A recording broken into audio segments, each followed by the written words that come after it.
The inflation data received so far for October and November show a welcome reduction in the monthly pace of price increases. But it will take substantially more evidence to give confidence that inflation is on a sustained downward path. Hello, welcome to Financial Stockholm. I'm Christopher Crystal. Today is Wednesday, December 21st, 2022, and these are our views and takes on what's happening in the Swedish news and what the focus is. It's a quiet week. It's ahead of Christmas. Many people are shutting down for the Christmas season and looking forward to opening Christmas presents and hopefully not getting coal, more because that's not ESG. Although they probably would use it in their fireplace to heat their home. But so today, the local press is talking a lot about spying. This has to do with two individuals that we had who were spying within our security agency, and they were doing this for a period of long time. And one of them or both of them remained in custody as a result that they were apparently spying for the GRU, the Russian security forces. And what I think is interesting about this is that they're operating on this with the and they're charging them with the help of the FBI. So from a slightly political view, what you have to look at is the erosion of rights for the Swedish citizen, and then the understanding for the Swedish citizen that they're using external intelligence information to increasingly guide more and more of their own investigation.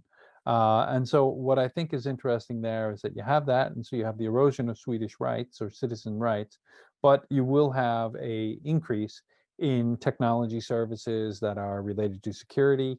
You'll also have an increase related to issues concerning the information and the distribution, and this will be something different for the average Swedish citizen. And I think that there are some individual ways to invest in this. And that could be very interesting. Healthcare is one in particular that continues to lack a lot of personnel, and this is again focused on in the paper. So there will be a necessity for hiring of more employees, both on the nursing and doctoring staff. But this is something that'll be interesting in how it's dealt with, because we had a number of these online digital pharmacies and doctor services that are now being hit with some new regulation and concerns about fraud or potential fraud. So we had a recent report from our what we call the Competition Institute, and this is really one to evaluate how the economy is doing. They came out with a figure this morning that they're forecasting the rate cycles to decrease at the end of next year.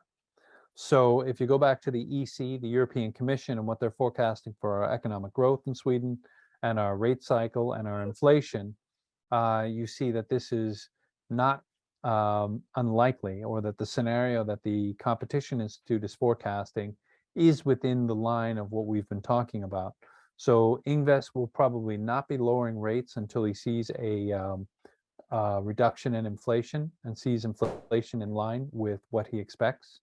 And if that occurs sooner rather than later, then you might see the cycle for the raising of interest rates versus the lowering of interest rates change.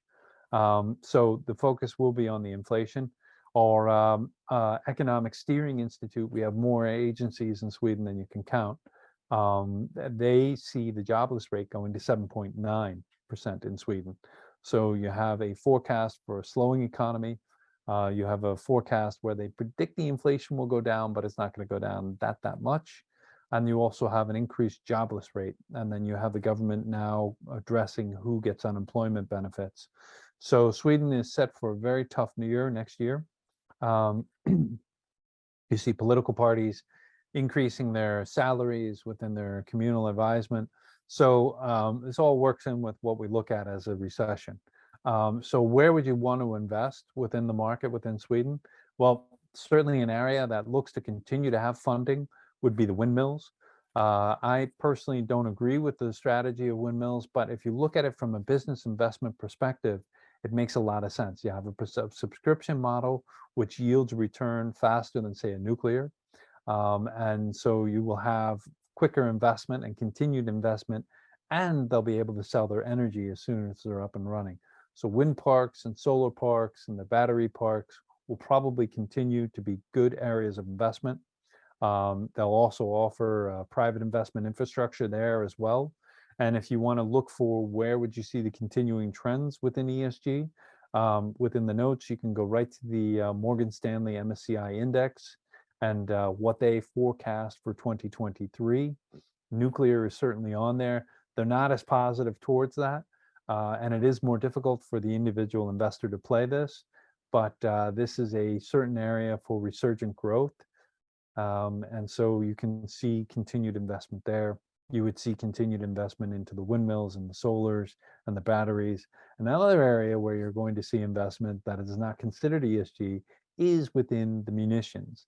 So if you look at what's been going on in the United States and you look at how the arms manufacturers are running out, they've already received 60 billion in orders, are going to be renewing and replenishing the supplies that they've lost or that have been used, you get some very interesting charts.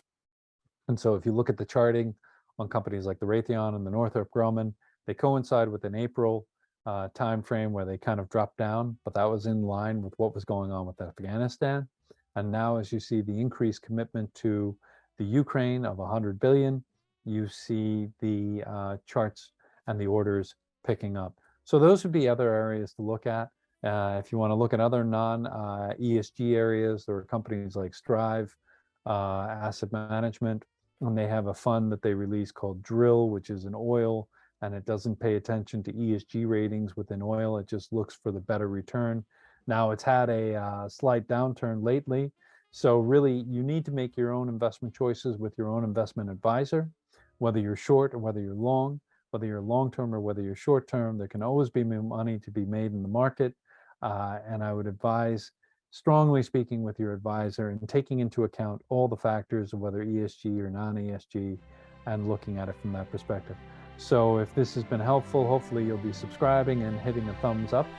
And we'll wish you a Merry Christmas. We'll be back tomorrow anyway, but we'll still wish you the holiday blessing, wishings. And so have a good one, and thank you very much.